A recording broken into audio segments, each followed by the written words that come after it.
الله أكبر.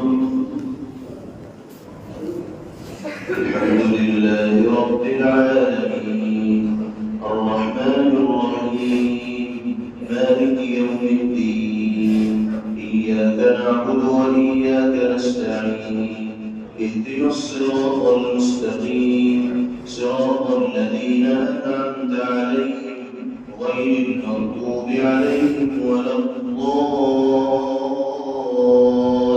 الضالين.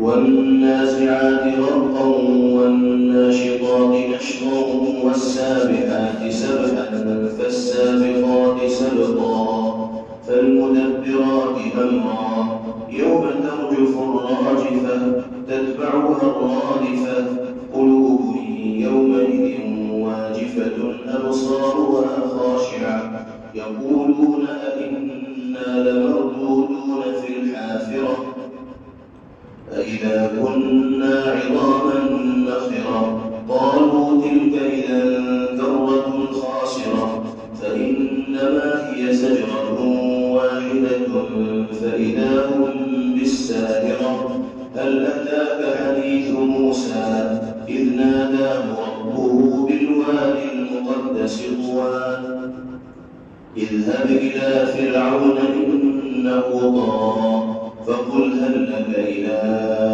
أن تزكى وأهديك إلى ربك فتخشى فأراه الآية الكبرى فكذب وعصى ثم أدبر يسعى فحشر فنادى فقال أنا ربكم الأعلى فأخذه الله نكال الآخرة والأولى إن في ذلك لعبرة لمن يخشى أأنتم أشد خلقا أم السماء بناها رفع سمكها فسواها وأغطش ليلها وأخرج ضحاها والأرض بعد ذلك دحاها أخرج منها ماءها ومرعاها والجبال أرساها متاعا لكم ولأنعامكم فإذا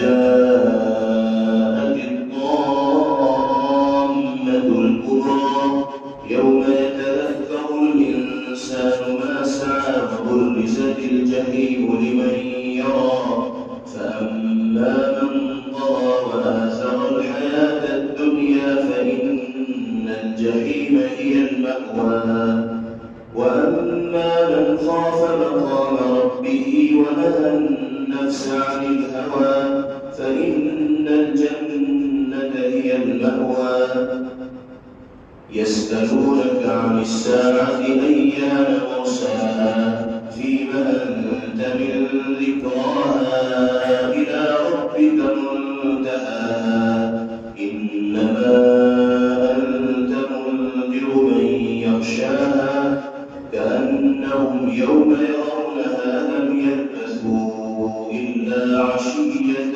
أو ضحاها. الله أكبر. السلام عليكم ورحمة الله.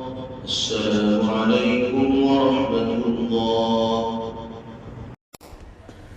Thanks for watching. Don't forget to like, comment, share and subscribe to Al Wahid channel.